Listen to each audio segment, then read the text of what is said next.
You know what's really nice is when we can bring two more guys into the equation here, Reggie Miller and Chris Webber. See, there's nothing that former top-level athletes like these guys like more than looking at old video of themselves, and they've all been in Game 7. Hey, let me tell you something, C-Web. They did you wrong, man. I'm used to it. I'm used to it. Oh, Kenny, me and you tied. We got to have a one-on-one game. Let's go, baby. hey, C-Web. Hey, C-Web. You said I was riding a man back. I heard that little snide comment. But I just want you to know, before I got here, he was just a dream. I made it a reality. I know, Kenny. If he didn't have your shooting, Kenny, I'm not even tripping. If he didn't have your, seriously, he couldn't have spared the floor. I'm with you, Kenny. Hey, Reggie, I got a question for you guys because Ernie just asked me a few minutes ago. I got no idea what's going to happen tonight. What's your guys' honest opinion about this game? I feel the same way, Chuck. I don't know. I thought that Houston had to win Game 6. I thought they would come out and play well early in Game 6. They did. They couldn't get it going. They brought Chris Paul here to help win a championship, to help hard late in the fourth quarter. Without that, I don't know. But Houston's at home, and I still think that you have to give them the nod because they're at home with the MVP candidate, but I wouldn't bet against Golden State. I will say this. There's a lot of nervous Nellies going on around here because when the coaches came in to speak with us, usually they come in, they're joyful, they're very loquacious, they're telling us everything. They were quiet, silent. Steve Kerr, he was honest. He was like, I'm nervous, and our approach at breakfast, we went over the game plan, but we don't know. We really don't know. It's the unknown when you come to Game 7s. Who's going to step up? We know both teams have stars, but to me, it will be the others, as Shaq likes to call them. To me, one of the others is going to have to step up and be a star tonight in the Game 7. Guys, the thing about this, too, is that we just want to get into the Game 7 mentality because here you got you three and you two at the table who have all been there, and everybody says, well, there's nothing like a Game 7 in sports.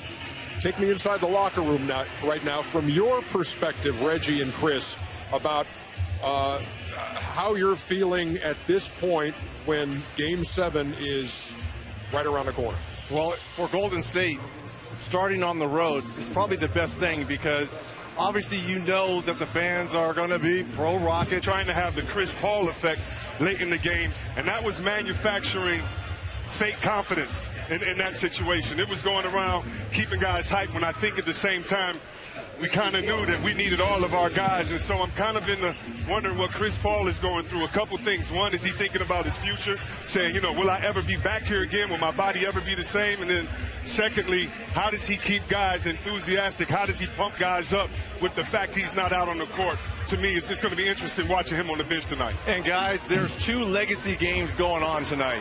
James Harden and Kevin Durant. I don't know if you guys agree with this, but those two guys have to have legacy games for their respective teams. Yes, I was just about to ask you about James Harden. Based on the way he played last year, do you think he's ready for the next step of going to the finals and becoming a champion? Do you think he's mentally and physically ready for that challenge? That will be on full display.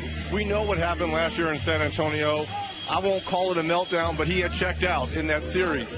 This is a chance for him to erase that on the biggest stage against the defending champs at home.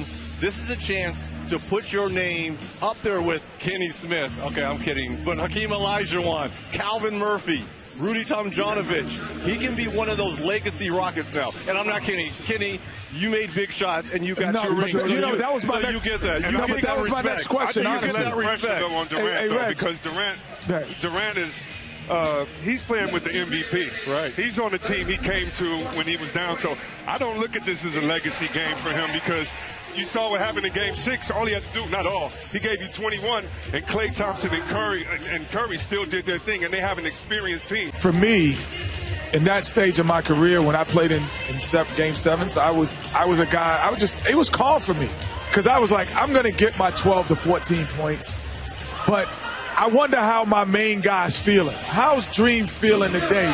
Because does he want it often early? Does he want to wait to the fourth quarter? So I would have those conversations with a Reggie or yourself, Chris, Charles, or Shaq, and say, do you want to start early Or do you want me to wait for you and start late? What do you want me to do at the point guard? So did you guys, how do you feel? Well, do you want to start early, or do you want to say, I got to save some so I don't run out of gas? Well, first of all, you can't do that in a Game 7 because when you're a star, first of all, it's always different when you're at home and away. On the road, you got to go first because you can't play from behind. At home, I think you try to get the other guys going, but you can't get them. There's no pace in this game.